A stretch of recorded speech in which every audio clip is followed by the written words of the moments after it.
हरिहंत सिद्ध सूरी उपाध्याय साधु सर्व अर्थ के प्रकाशी मांगलिक उपकारी है। इनको स्वरूप जान रागते भाई जो भक्ति काय को नवाई स्तुति को उचारी है। धन धन दिन ही ते काज सब आज भाई कर जोड़े बारे बारे वंदना हमारी है। मंगल कल्याण सुख सो हम चाहते हैं। हो मेरी ऐसी दशा जैसी तुम दाई है।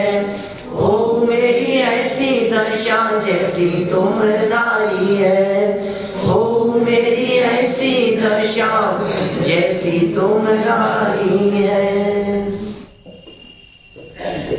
क्षत्र चूड़ामणि नामक यह ग्रंथ जीवंतर कुमार का चिंतन, हम सभी का चिंतन बन जाए, यही भावना है। अनित्य, अशरण और संसार भावना के चिंतन तक आ गए हैं। विचार मग्न है जीवंतर कुमार। एक दृश्य को सामने देखा और उस दृश्य को देखकर वहीं खड़े खड़े विचार कर रहे हैं।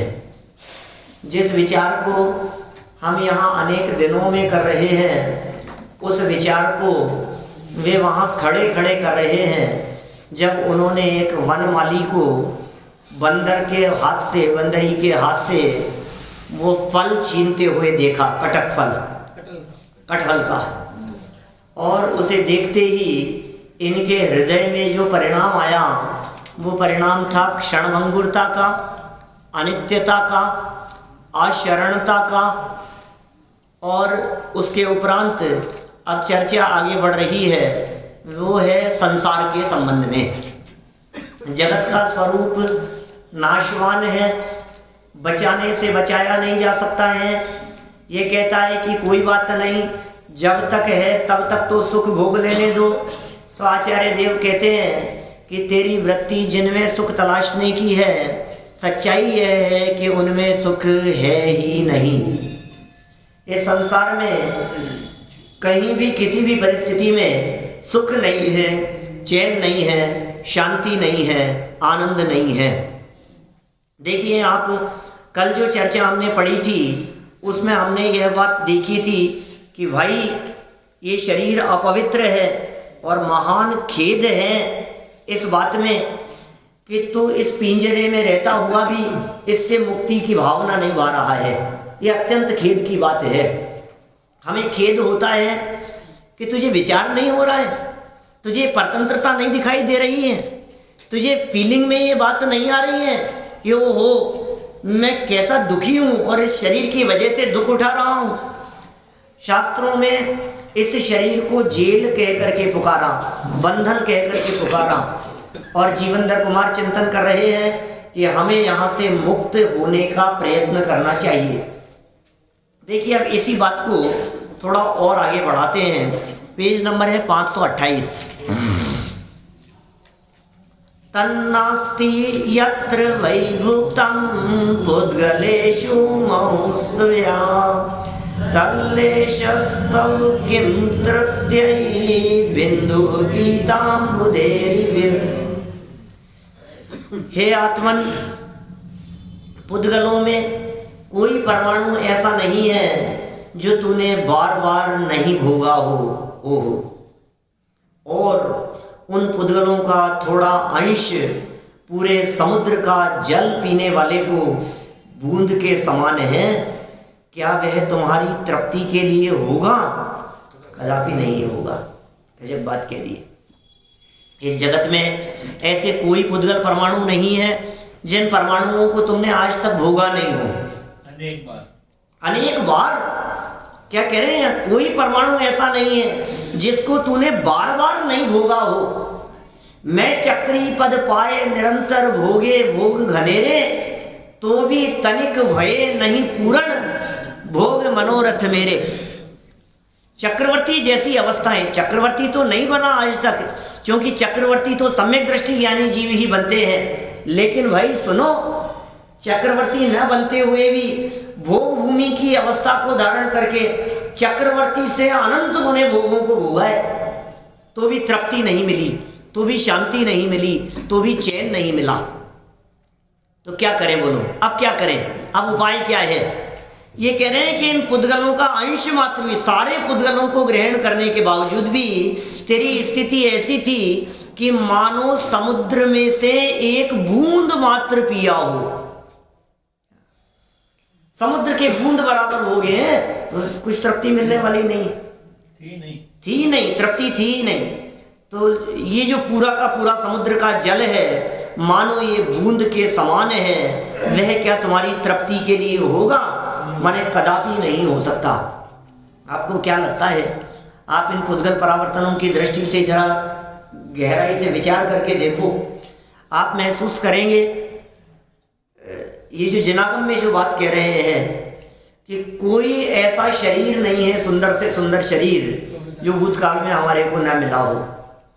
कोई ऐसी जैकेट नहीं है, कोई ऐसा कोट नहीं है, किसी तरह की कंपनी का कोई ऐसा मोबाइल नहीं है, कोई ऐसा बंगला नहीं है जिसके हम भूतकाल में मालिक नहीं रहे हों। ये कह रहे हैं यहाँ। अंदाजा है आपको इसका मतलब क्या है? कोई ऐसी फैक्ट्री और कोई ऐसी कंपनी नहीं है जिस फैक्ट्री और कंपनी के हम मालिक नहीं रहे हों। दीपेश जी, हिसाब ये तो अभी खुली है। मान लो रिलायंस की बात करो, कि टाटा की बात करो, कि इनकी बात करो, जो भी कह रहा हूँ आपको, ये तो अभी खुली है। 50 साल पहले, 100 साल पहले, 70 साल पहले इनके मालिक हम कैसे हो सकते हैं? कि तुम्हें अंदाजा नहीं है रंच मात्र भी, काल कितना पुराना है, अनंत काल हो गया। ये प्रकृति अपने आप को दोहराती है, ये रिसाइकल होती है हर चीज। आपको मालूम है, ये जो सूर्य दिखाई देता है, सनराइज होता है, ये 24 घंटे में अपने आप को रिपीट करता है। सेम पोजीशन जो सूर्योदय की थी, जो सूर्यास्त की थी, जो दोपहर 12 बजे की थी, जो दोपहर 2 बजे की पोजीशन थी, सो पोजीशन हर 24 घंटे के अंदर रिपीट हो रही है। आज जो दिन है ना, कौन सा दिन है आज? मंडे। ये हर 7 दिन में अपने आप को रिपीट कर रहा है, हर 7 दिन में रिपीट कर रहा है। तिथि अपने आप को हर 15 दिन में रिपीट कर रही है, और वो तिथि कृष्ण पक्ष की है, शुक्ल पक्ष की, 1 महीने में रिपीट हो रही है। तारीख 1 महीने में रिपीट हो रही है, वर्ष में वो तारीख महीने के साथ रिपीट हो रही है। रिपीटेशन चल रहा है, वही ऋतु आ रही है, वही मौसम आ रहा है, वही साइकिल दोबारा चल रहा है, रिसाइकिल हो रहा है सब कुछ। जैसा चौथा काल अभी बीता था भगवान महावीर स्वामी के समय में, वैसा चौथा काल दोबारा आएगा। रिपीट हो रहा है, हर चीज रिसाइकल होती है। ऐसा नहीं है कि आज जो गवर्नमेंट ने जो प्लास्टिक की थैलियां जो रिसाइकिल वाली चलाने की बात कही है, वही रिसाइकिल होती हो। ये बॉडी भी रिसाइकिल होती है, ब्लड रिसाइकिल होता है, हर चीज रिपीट हो रही है, डबल वापस बनेगी, लेकिन करोड़ों वर्ष लग जाते हैं। आप क्या सोचते हैं 300 साल पहले बना हुआ ये मंदिर, ये नहीं बना होगा पहले? ये कि ये पुद्गल परमाणु, इसका नाम पुद्गल परावर्तन है। ये पुद्गल परावर्तन कह रहे हैं। ये परावर्तन इतना लंबा काल है, इसके संदर्भ में मोक्ष मार्ग प्रकाशक ग्रंथ के 63 नंबर पेज पर टोडरमल जी कहते हैं, स्टार्टिंग में ऊपर पहले पैराग्राफ और पहली दूसरी लाइन में, कि एक पुद्गल परावर्तन का काल इतना बड़ा है कि जिसके अनंतवें भाग में अनंत सागर बीते जाते हैं। क्या कहा? अनंतवें भाग में कुछ भाव वासन होता है क्या? क्या कह दिया मैंने? एक पुद्गल परावर्तन। सुनो, अब वो पुद्गल परावर्तन के अनंत हिस्से करो, पार्ट करो, उस पुद्गल परावर्तन के अनंत पार्ट कर लिए, अनंत हिस्से कर लिए, एक हिस्से को उठाओ, उसमें अनंत सागर बीतेंगे कुछ एक हिस्से में। अब सोच सकते हो आप, कूड़ा सागरों के काल है, प्रलय वापस आएगी, परिस्थिति दोबारा बनेगी, दोबारा बदलेगी, ऐसा होता है? दोबारा चौथा काल, दोबारा पंचम काल, दोबारा छठा काल, दोबारा प्रलय की परिस्थिति, दोबारा रिपीट। ये सब कैसे होता है? ये होता है। तो आपको क्या लगता है, एक बार हमने जैसे परिणाम किए हैं, जैसे भाव किए हैं, क्या वो भाव दोबारा नहीं होते? असंख्यात लोक प्रमाण परिणाम इस जीव ने अनंत बार किए हैं और उन परिणामों का रिपीटेशन चलता रहता है। इसका नाम भाव परावर्तन है। ऐसे कोई संयोग नहीं है जो प्राप्त करके छोड़े नहीं हो, इसका नाम पुद्गल परावर्तन है। जो लॉन्च नहीं हुए ना अभी मोबाइल, क्या वो आप कई बार भोग करके छोड़ चुके। अब आपको लगेगा कैसी बात कर रहे हो, ऐसा भी हो सकता है क्या? काल अनंत है ना, काल अनंत है ना भाई साहब। काल का विश्वास हो जाए। जिस तरह से भैया आज यहाँ बैठे हुए हैं ना अपन, इसी तरह से पहले भी बैठे थे, मालूम है आपको।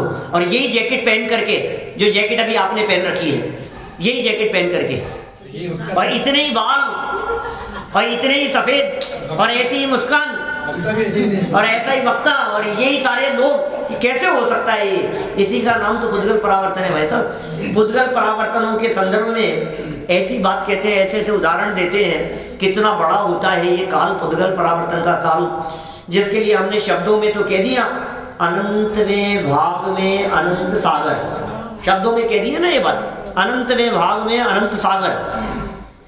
लेकिन शास्त्रों में ऐसे उदाहरण दिए हैं, एक वट वृक्ष है, बड़ का पेड़, उस पेड़ को जितने पत्ते टहनियां और सब कुछ है उसे जला दो,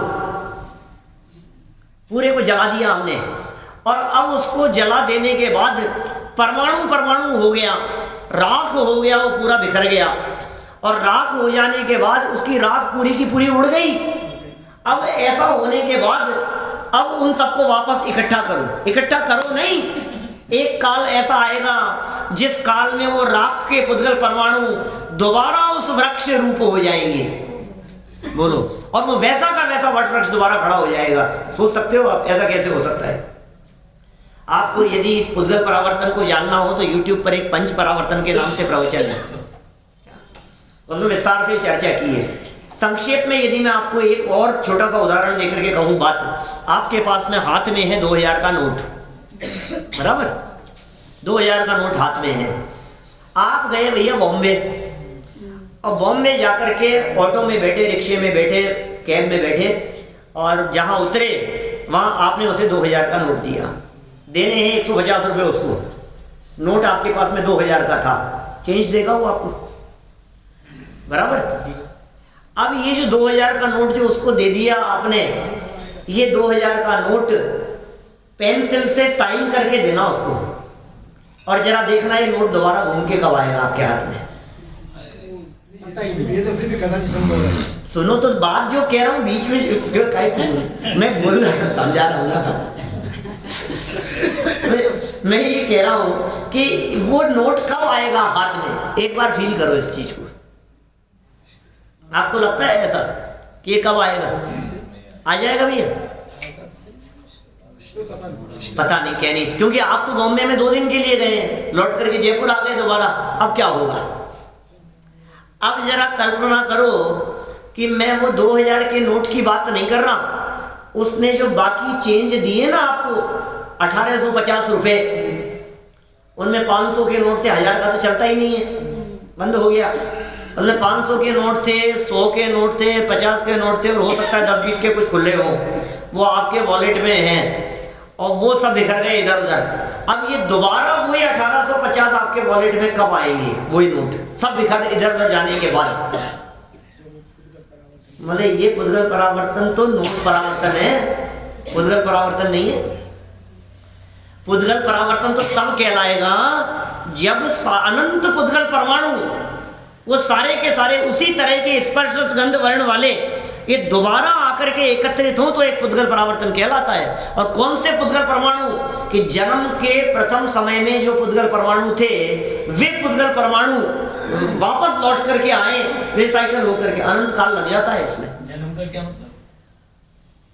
जन्म के समय में ये जीव जब पुद्गल वर्गणाओं को ग्रहण करता है, आहार आदि वर्गणाओं को, तो उन पुद्गल परमाणुओं को ग्रहण करते समय अंतर्मुहूर्त में जिन पुद्गल परमाणुओं को ग्रहण किया, आहार वर्गणाओं को, उस समय जो कार्बन वर्गणाओं को ग्रहण किया, वे पुद्गल परमाणु जन्म का मतलब ये जन्म नहीं, गर्भ में जिस समय आया था उस समय प्रथम समय में जिन पुद्गल परमाणुओं को ग्रहण किया था, वे पुद्गल परमाणु जैसे स्पर्श वाले थे, जैसे रस वाले थे, जैसे गंध और जैसे वर्ण वाले थे, जितने अविभाज्य प्रतिच्छेद वाले थे, वैसे के वैसे ही दोबारा मिले।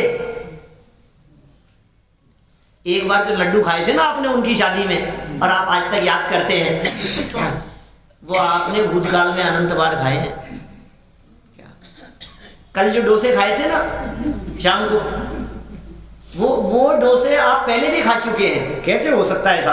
बने ही कल थे तो पहले कैसे खा लेंगे?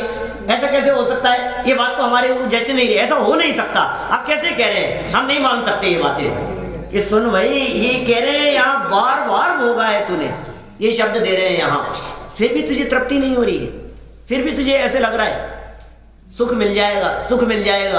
अरे एक बार जिस वस्तु में सुख नहीं मिला, एक बार जिस विषय में सुख नहीं मिला, उस विषय में दोबारा भोगने पर सुख कैसे मिलेगा? मतलब अच्छा, आपको 5 रुपए में सुख लगता है कि नहीं? अरे क्या पागल समझ रखा है क्या? 5 रुपए में सुख की बात करोगे? अच्छा 5 रुपए में नहीं लगता, तो 5 को यदि 100 से गुना करके देवे तो 500? नहीं। और 5 को यदि 1 लाख से मल्टीप्लाई करके देवे तो क्या? हाँ थोड़ा सा, कि जब 5 में नहीं था तो लाख से गुना करने पर कैसे हो गया? जब जिस चीज में सुख नहीं है तो फिर वो उत्पन्न कैसे होगा? भ्रम है, ये भ्रम है। जब 1 में नहीं है तो 2 में कैसे हो जाएगा? 2 में नहीं है तो 200 में कैसे हो जाएगा? 200 में नहीं है तो 2000, 2 लाख, 2 करोड़ में कैसे हो जाएगा? इसका मतलब हमने जो ये समझ रखा है, ये अपनी मान्यता में उसके अंदर सुख समझ रखा है। वस्तु स्थिति यह है कि उसमें रंच मात्र भी सुख है ही नहीं। सुख नाम का तत्व ही नहीं है, सुख नाम का गुण ही नहीं है, उसमें है ही नहीं सुख नाम का तत्व। ये कह रहे हैं यहाँ अनंत बार भोगा है तूने, अनंत बार भोगा है उन विषयों को। ये संसार भावना चल रही है भाई साहब, संसार के स्वरूप के बारे में विचार कर रहे हैं। एक तो उमा स्वामी आचार्य कहते हैं जगत काय स्वभाव हुआ संवेग वैराग्यार्थम। जगत के स्वरूप का, काय के स्वरूप का यदि तू विचार करे तो संवेग और वैराग्य उत्पन्न हुए बिना न रहे। देखा आपने दुनिया कैसी है? कितनी कषाएं, मायाचारी, बेईमानी, छल कपट, क्रोध, अभिमान, धोखाधड़ी मनों में भरे हैं। अंदर पाइपलाइन में बारूद बिछाए, क्या पता कब थोड़ी सी चिंगारी दिखाने की देर है, विस्फोट होते हैं, फिर बह रहा है अंदर। अरे पानी की पाइपलाइन में जिसमें पानी बह रहा हो, उस पाइपलाइन में थोड़ा सा छेद हो जाए तो क्या निकलेगा? पानी निकलेगा, सीधी सी बात है। अरे अच्छे, उसमें यदि छेद हो जाए तो फव्वारा काहे का निकलता है? पानी का। अब आपके दिमाग में थोड़ा सा ढीला हो जाए कुछ तो क्या निकलता है? जो भरा है अंदर में वही तो निकलेगा। ठीक है, सारे जगत का स्वरूप ऐसा है। शत्रुओं की बात नहीं कर रहे, मित्रों की बात, सगे संबंधियों की बात। जब तक तेरा उदय बराबर चल रहा है तब तक सब बराबर है, और जिस दिन उदय बिगड़ गया उस दिन सब बिगड़ा हुआ नजर आता है। उदय बिगड़ा और सब बिगड़ गया, और उदय अच्छा है मास्टर साहब और सब अच्छा है, ऐसा है। सब उदय का खेल है। तो साहब जब उदय अच्छा है तब तो सुख मिल रहा है ना इसमें, कि तब भी सुख नहीं है, वो तेरा भ्रम है, ये बतला रहे हैं यहां।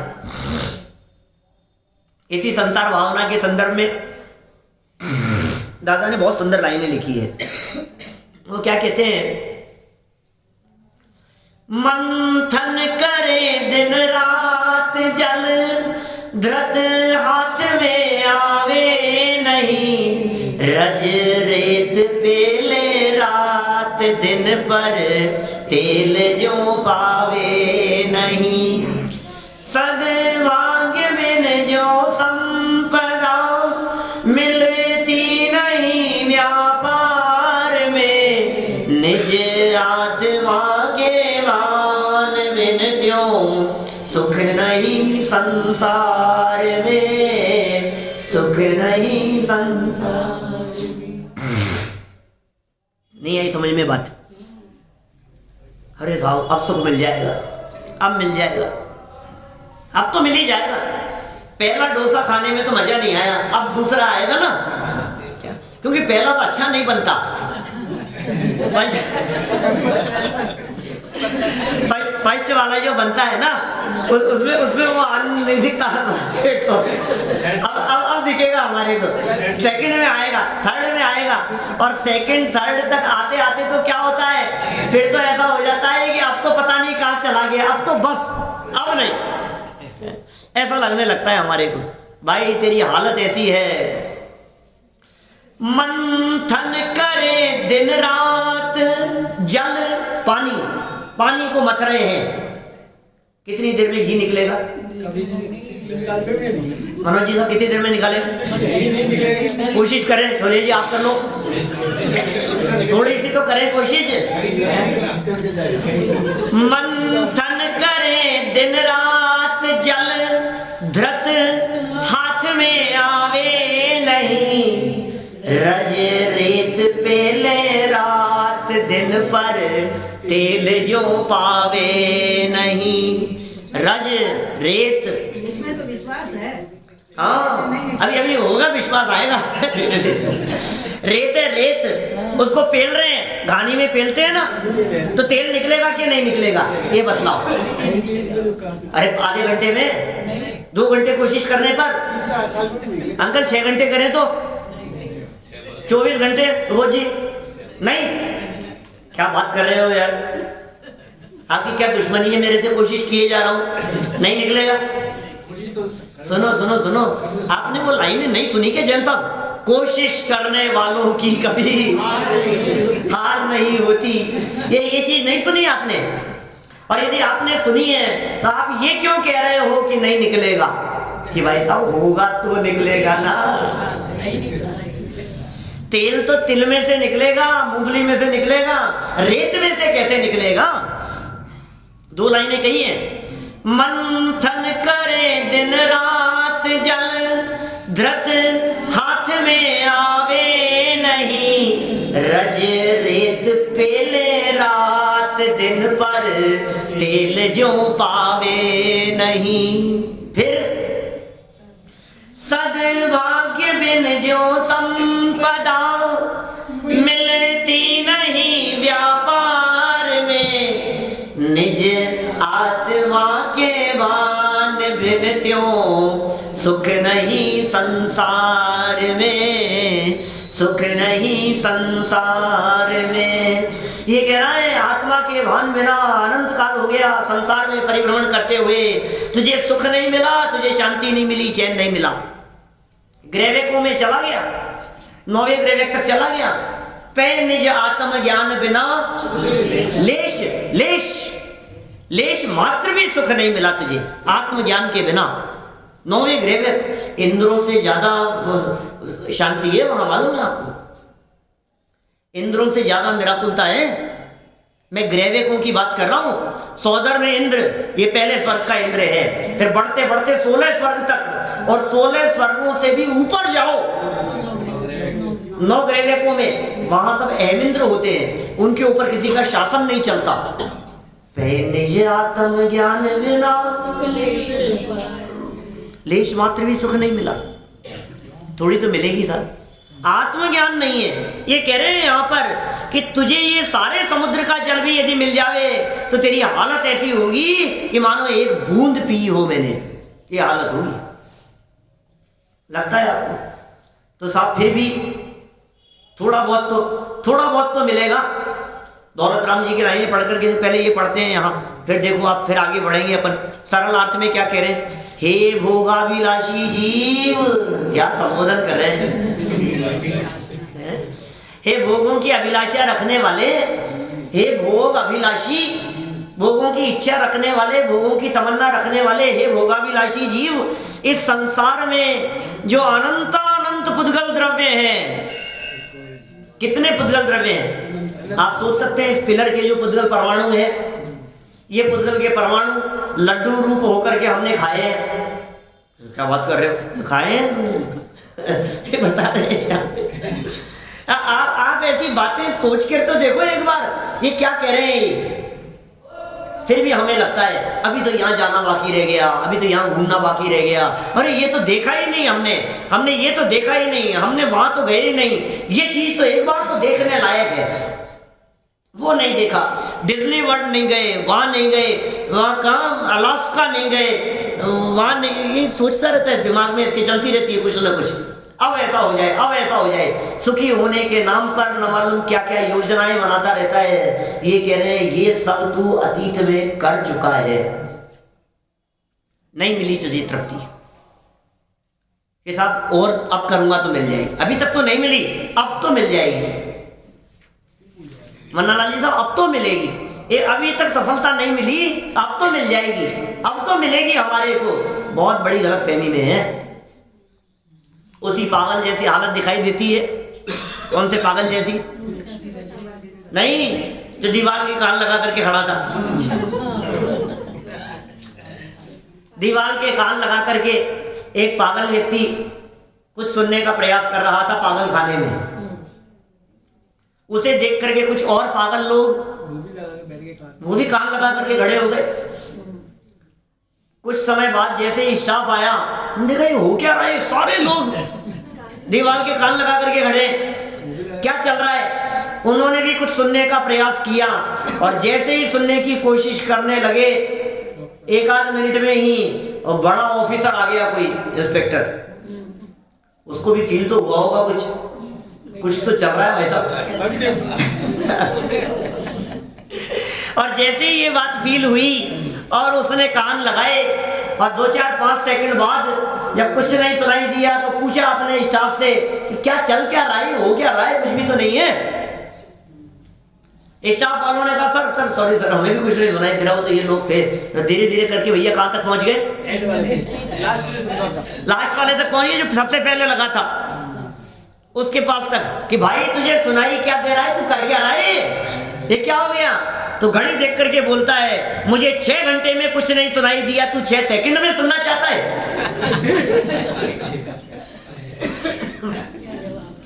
बोलो, 6 घंटे में काम नहीं हुआ, 6 सेकंड में नहीं होगा ना। अच्छा, जो काम 6 घंटे में नहीं हुआ वो 16 घंटे में तो हो जाएगा।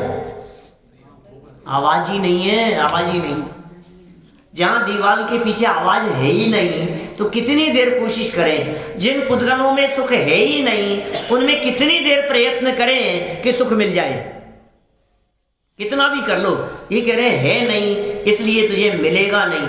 हे भोगाभिलाषी, इस संसार में जो अनंत अनंत पुद्गल द्रव्य हैं उनको यह जीव माने कौन? जैन साहब, उनको मैं अनंत बार भोग चुका हूं, अनंत बार भोग चुका हूं। भोग चुका है, अभी तो आचार्य देव कह रहे हैं ना बात, भोग चुका हूं। अतः तुमने जो भोगा नहीं है ऐसा एक भी पुद्गल परमाणु शेष नहीं है। ओह, एक भी पुद्गल परमाणु यहां शेष नहीं है। जैसे समुद्र भर पानी पीने के इच्छुक व्यक्ति को समुद्र पीने की इच्छा हो, इतनी उसकी तड़प हो अंदर में, और एक बूंद पानी पीने को मिले तो उसे कभी संतोष नहीं हो सकता। जैसी हालत किसी ऐसे व्यक्ति की होती है जिसकी इच्छाएं इतनी ज़्यादा हो और मिले इतना सा, तो फिर उसे संतोष नहीं। अभी देखो, समुद्र की इच्छा और बूंद मिले तो संतोष नहीं होता, ये आपको समझ में नहीं आ रही। लेकिन आपको भरपेट डोसे खाने की इच्छा थी और एक घास खा करके छोड़ दिया, छीन लिया, चखा दिया, अब नहीं मिलेगा। अब क्या होता है? भूख तेज लग रही है और इच्छा बहुत है और एक घास खा करके छीन लिया।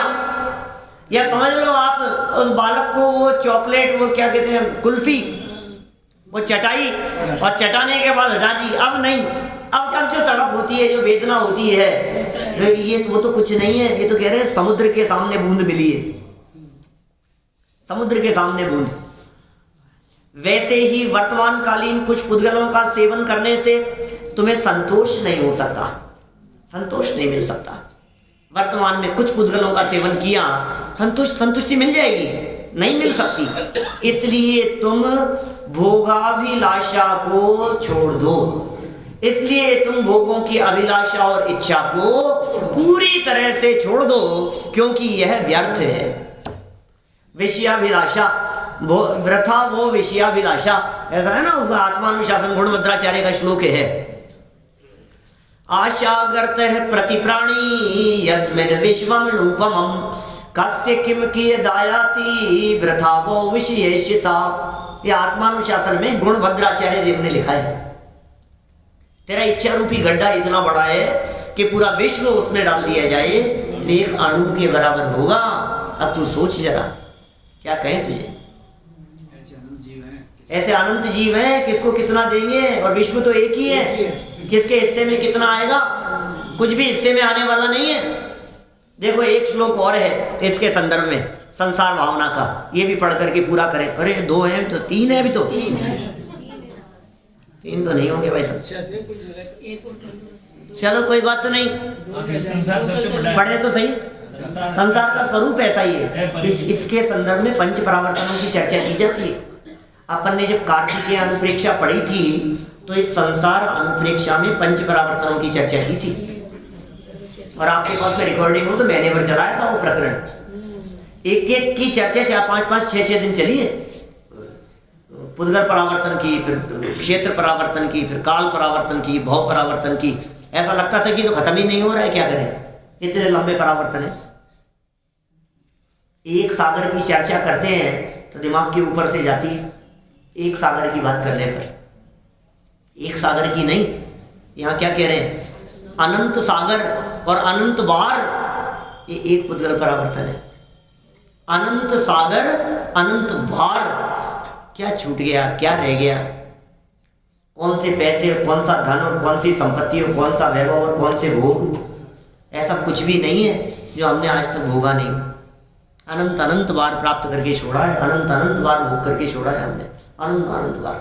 फील ही नहीं होता है, फिर लगता है जैसे टोटल जी हाफते मारता है, ऐसे ऐसे लगता है। और अब खा लो थोड़ा सा, और अभी मिल गए, अभी बन गए तो थोड़ा सा खा लो। कई लोग तो ऐसे मिलते हैं जो शादी विवाह में कहीं जाना हो तो सुबह भोजन नहीं करते, शाम को जम के खाएंगे। पहले के लोग करते थे। वही पागल है कि सुबह सुबह भोजन करेंगे, शाम को खाएंगे भरपेट। ऐसी ऐसी सोच होती है। देखिए यहाँ 39 नंबर का श्लोक पढ़ते हैं अपन। वही कह रहे हैं, वो उच्छिष्ट भोजी शब्द का प्रयोग कर रहे हैं आगे वाले श्लोक में। भुक्तोज्जितं तदुच्छिष्टं भोक्तुमेवो सुखायसे अभुक्तं मुक्ति सौख्यं त्वं तुच्छं हन्त नेच्छसि। हे आत्मन, खेद है, तू भोग कर छोड़े हुए उन्हीं उच्छिष्ट भोगों को फिर भोगने के लिए उत्कंठित हो रहा है, उत्कंठित हो रहा है। पता है इसके लिए क्या उदाहरण दिए हैं? इसी लाइन के लिए ये कह रहे हैं, उल्टी कर दी, वमन कर दिया, और उल्टी करने के बाद अब दोबारा उसको खाए। शब्द ही कैसे लगते हैं, सुनने में कैसा लग रहा है, बोलने में मुझे कैसा फील हो रहा है। वमन कर देने के बाद, उल्टी कर देने के बाद दोबारा उसे भोगने की, खाने की चेष्टा करना, ये इसी प्रकार की चेष्टा है। भोगे हुए भोगों को त्याग देने के बाद पुनः भोगने की चेष्टा करना। बोलो, ये कह रहे हैं ये वो तो भावना है। नहीं होवे, सुमरण मात्र भी नहीं होवे, इच्छा मात्र भी नहीं होवे उसकी। ज्ञानियों को नहीं होती है उसकी इच्छा, और अज्ञानी जीव उसको दोबारा भोगने की इच्छा। एक बार फिर अवसर मिलेगा तो, अरे क्या सोचता है तू, भोगे जो भोग पहले उनका न होवे सुमिरन। स्मरण भी नहीं हो, भोगना तो बहुत दूर की बात है। ज्ञानियों के चित्त में विचार आता है, इसका स्मरण मात्र भी नहीं होना चाहिए, विचार मात्र भी हमारे को नहीं आना चाहिए। ये ज्ञानी जीव के चित्त में चलती है बात, विचार मात्र भी नहीं आए मेरे को, ये भावना है। और ये तो उच्छिष्ट भोजी कह रहे हैं यहाँ पर, तो उत्कंठित हो रहा है दोबारा भोगने के लिए, दोबारा खाने के लिए। अभी कल तो खाए थे कि नहीं और बना लो आप, तो आज फिर चलेंगे। 2 दिन पहले, अभी तो और इसकी इच्छाएं पूरी नहीं होती है। तृप्ति इच्छाओं की पूर्ति में सुख मानता है, लेकिन पूर्ति नहीं होती इंद्रिय के विषय में, सब में। अकेले खाने की क्यों बात करो, सभी है। स्पर्शन इंद्रिय के भोग है, रसना इंद्रिय के हैं, घ्राण इंद्रिय के हैं, चक्षु इंद्रिय के हैं, कर्ण इंद्रिय के हैं। बार बार सुनना चाहता है, बार बार भोगना चाहता है, बार बार देखना चाहता है, स्पर्श करना चाहता है, ठंड में अच्छी रजाई में से निकलना नहीं चाहता है, तो सब भोगता है इस तरह के। देखो अब उत्कंठित हो रहा है, पूर्व में नहीं किया है भोग जिसका, ऐसे महान मोक्ष रूपी सुख की इच्छा नहीं करता। मोक्ष सुख की इच्छा नहीं करता जो तूने भूतकाल में आज तक कभी भी प्राप्त नहीं किया है। तूने आत्मा के अतीन्द्रिय सुख का उपभोग कभी नहीं किया, तूने उस अतीन्द्रिय आनंद का टेस्ट कभी नहीं लिया, तूने उसे कभी नहीं चखा, उस स्वाद को। समझ में आ रही है बात? वो जो स्वाद था, जो आत्मा का स्वाद था, जो अतीन्द्रिय स्वाद था, जो इंद्रियातीत था, उस स्वाद को तूने कभी नहीं चखा। एक बार यदि उस स्वाद को चख लेवे तो फिर आगम में, भजनों में कहते हैं रस नीरस हो जात तत्क्षण, अक्ष विषय न सुहावे, जब निज आत्म अनुभव आवे। जब निज आत्म तत्व का अनुभव आता है तब इसको कुछ भी सुहाता नहीं।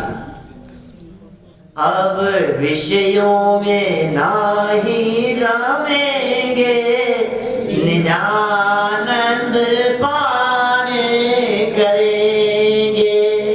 लगता है कम कम लगता है। ऐसी ऐसी भावना होती है, नहीं रमेंगे। रमे अनंत बार बिन समझे, अनंत बार ना समझी में जो काम किए हैं अब वो काम दोबारा नहीं करेंगे। अब क्यों करेंगे?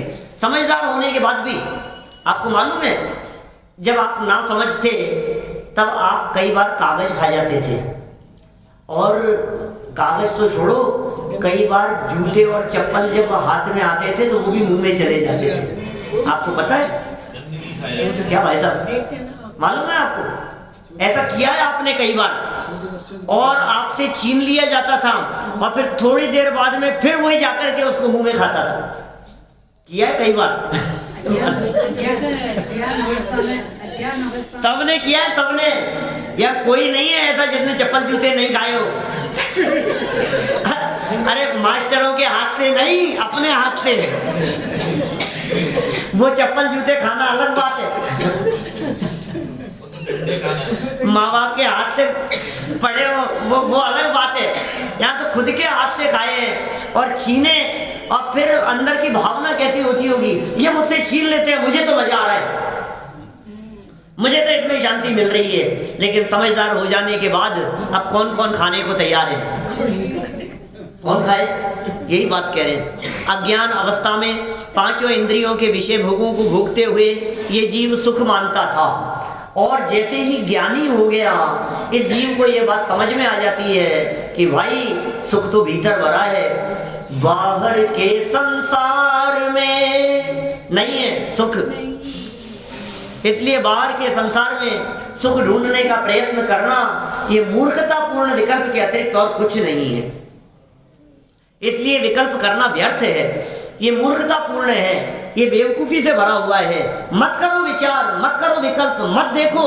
बाहर में सुख है नहीं, दृष्टि में खोट है, ये दिखाई देता है लेकिन है नहीं। दिखेगा तुम्हारे को, लगेगा ऐसा कि इसमें सुख दिख रहा है, लगेगा ऐसा मूवी देखने में लगेगा, घूमने में लगेगा, गार्डन में लगेगा, बातें करने में लगेगा, जोक सुनने में लगेगा, हंसी आएगी, मजाक होगी, बहुत मजे आएंगे आपको जगत में, लेकिन है नहीं। मैं आपसे पूछता हूँ, जिस जोक को सुनने पर आपको अभी मजा आया, आपको दोबारा सुनाया जाए तो कितना मजा आएगा? कम हो जाता है, जब कम ही हुआ है, अभी मिटा नहीं है। अच्छा तीसरी बार फिर सुनाया जाए तो, और चौथी बार फिर सुनाए तो, और पांचवी बार फिर वही। आप क्या कहोगे? अरे भाई साहब बस करो, नहीं मिला क्या? वो आपने वो प्रसंग सुना है क्या? वो एक शेर सुना रहे थे और वो बोले कि कुत्ते के ऊपर कुत्ता, उसके ऊपर कुत्ता, उसके ऊपर कुत्ता। तो लोग पहले तो शुरू में कह रहे थे वाह वाह, आगे सुनाओ, फिर बोले उसके ऊपर, बोले फिर उसके ऊपर एक और कुत्ता। अरे भाई साहब आगे भी तो बोलो। क्या क्या? हाँ सुनो, आगे सुनो। फिर उसके ऊपर एक कुत्ता। 2-5 मिनट हो गए भाई साहब, लेकिन इससे सेंस क्या है? बोले सेंस नहीं, बैलेंस देखो।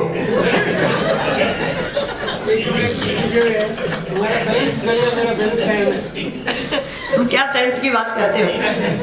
अरे लेकिन भाई ये क्या कह रहे हैं यहाँ पर? उसमें सुख मिलता ही नहीं है ही नहीं ना।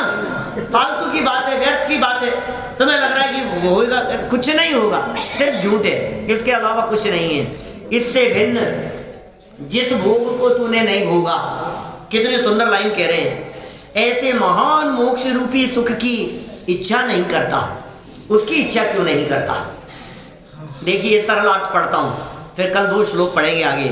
हे आत्मन, खेद है कि तुम जिन पुद्गलादि वस्तुओं को अनेक बार भोग कर उच्छिष्ट बना चुके हो। उच्छिष्ट बना चुके हो मतलब वमन किया हुआ, उल्टी की हुई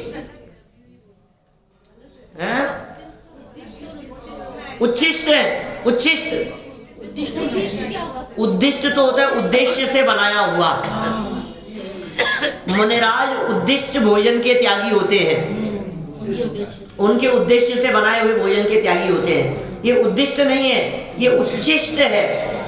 उच्छिष्ट माने अरे झूठा नहीं, झूठा तो आप घरों में मैं जानता हूँ, झूठे हाथ मत लगाना बेटा, ये झूठा हो गया, वो झूठा नहीं, ये तो मुंह से निकाल करके वापस रखा हुआ, और 2 मिनट में नहीं, आधे घंटे अंदर रह करके जब दोबारा निकला हो ना, उसकी बात कर रहे हैं यहाँ।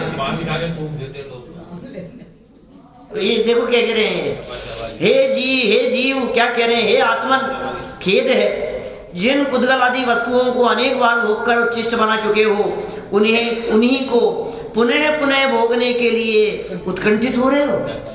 उसी के लिए उत्कंठित हो रहा है। जीवेंद्र कुमार सोच रहे हैं जिस राज्य को मैंने प्राप्त करके छोड़ दिया, उसी राज्य को वापस प्राप्त करने के लिए लालायित हो रहा हूँ, जिसे भोग रहा हूँ, इसे दोबारा प्राप्त करने की इच्छा है। परंतु जिस अनादि अनंत आनंददायक, कैसे गजब विशेषण दिए हैं, अनादि अनंत आनंददायक मोक्ष सुख का तुमने एक बार भी स्वाद नहीं लिया।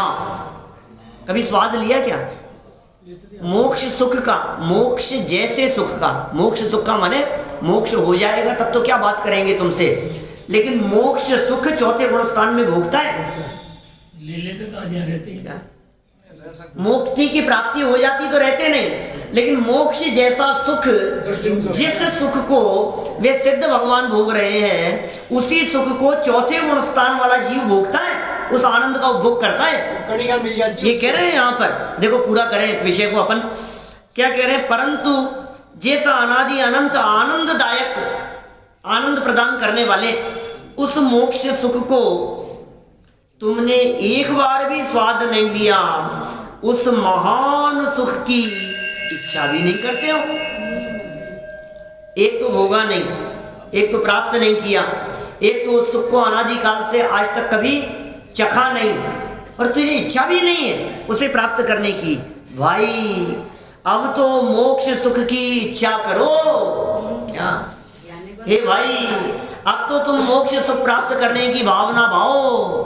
अब तो तुम ये भावना भाओ कि वो अवसर कब आएगा जब मैं उस मुक्ति सुख को प्राप्त करूंगा, वो प्रसंग कब बनेगा। इस तरह की कम से कम भावना और इच्छा तो भाओ। अभी और इस संसार दशा में हमने क्या क्या कृत्य किए हैं और क्या क्या काम किए हैं, उसका सुंदर चित्रण ये आगामी 2 श्लोकों में और किया जाएगा, जिसकी चर्चा कल ऐसा समय हम आगे बढ़ाएंगे।